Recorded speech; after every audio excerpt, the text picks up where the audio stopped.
बर'फोरनि हायाव गोग्लैदों गुबुननि नोजोर सेख'नानै लानो नागिरदों गुवाहाटीयाव बर'नि हाखौ साहा गुवाहाटी बेथामुग नयनपारानि सा गुवाहाटी बड' गेजेर आरो गोजौ फरायसालिनि आवथायाव थानाय हायाव गोग्लैदों गुबुननि नोजोर बेखौनो लानानै दिनै फुंनि 10 बाजिसोआव सा गुवाहाटी बेथामुग नयनपारानि सा गुवाहाटी बड' गेजेर आरो गोजौ फरायसालिनि आवथायाव थानाय हाखौ दुलाराय बाथौ गुथुम गुवाहाटी जिल्ला एबसु आरो ओनसोलनि दैदेनगिरिफोरा नायगिदिंहैनाय जायो आरो बे हाखौ नायनानै माबोरै रैखाथि होनो हायो बेखौ एसे सानलायनो थाखाय बर'नि माखासे आफादफोरखौबो खावलायहरदों। बे हाबाफारियाव बाहागो लायो दुलाराय बाथौ गुथुमनि गाहाय नेहाथारि गणेश दैमारी लोगो नेहाथारिफोर राथिराम बर' लाइमोन आफादनि नेहाथारि राजेश बसुमतारी एबसुनि बोसोनगिरि खुंख्रा सरगियारि गुवाहाटी जिल्ला एबसुनि आफादगिरि अनजालु मुसाहारि ओनसोलनि दैदेनगिरि बिनुधर बसुमतारी आरो नवीन बसुमतारी बिथांमोना निउस पर्टेल नायगिरि नोंथांमोननिसिम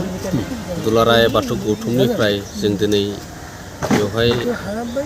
बे उत्तर गुवाहाटीयाव थानाय आमिनगावनि बे जोला गामियाव प्राय 14 बिगा हा दङ बेवहाय 14 बिगा हा दङमोन प्राय गुबुनारिफोरा बिथिंनिफ्राय बिथिं नासेबनो दा गावनि सइसायै हा दोननाय माबा माबि खालामदों आसनि लाबोदों बेयाव नोंथांमोना ओरैबायदि अंगनाबादि सेन्टार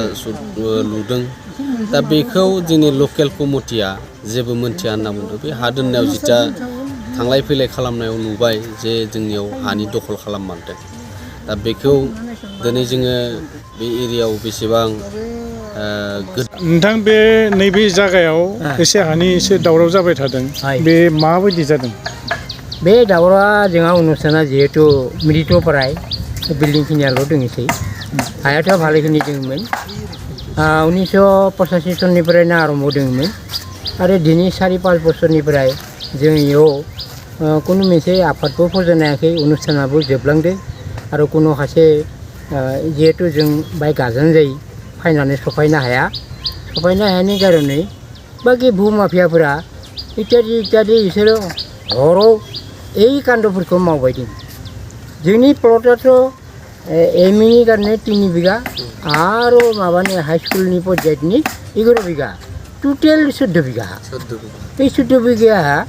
आप तो एथि माने नै ब्रह्मपुत्र बहुत बिल्डिं माबा रास्ता आरो एथि बेथिंनो गथाय ओरै गालाव हिसाब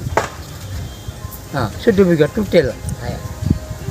एमइनि खिनिया एसे जादो खिन्थु हाई स्कुलनि खिनिया जों प्रसेसआव दंबाय जोङो बेखौ माने जों आवगायना लांनो हायाखै बे आवगायना लांनो हायैनि जाहोनानो जाबाय जों रां रुपानि एसे प्रब्लेमनि कारनै रायजोआबो गोजानाव थाबाय गामियाबो गोजानाव थाबाय ओरैबायदि जायो दा बाउन्डारिखौ नोंथांमोना होना दोनाखैमोन नामा खिमा बाउन्डारिखौ जों बे खनाथि दोन्दोंमोन बिसोरो लाखैनो थरसे सेफायदो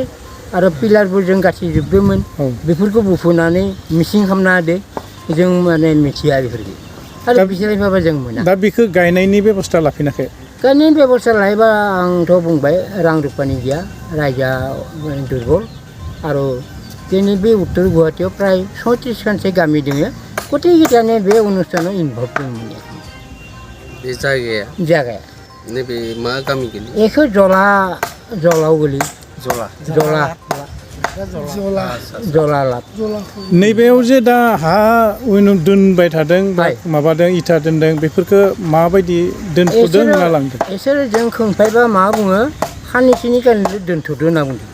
आरो जों सुबिदा मोनबा गथाय बोखारजोबनो हागोन आपनि माबा बिसारायबानो जों माने बेखौ साफा खालामनो हागोन बेयाव फबनायनि जोंहा खुनु माने आसनि गैया जों निजा दोनदो जों माने बेयाव जमा खालामदो सिजननि कारणे जों बेखौ लाफिननांगोन बायदि जोबोद दुखुनांथाव जिखिनि हा फरायसालि दंमोन गंसे बर' मिडियामनि दा बे फरायसालिया जेबो सिन गैला सिनसाब गैला थैनानै थाबाय दा जायखिजाया बे हाखौनो गुबुन हारिफ्रा एसे नोजोराव होगासिनो दं हयथ' सोर मा गारफैदों हा हमनो हायाखै बेनिखायनो जों दिनै नायनानै एसे जों आसलथे साबधान जानांगोन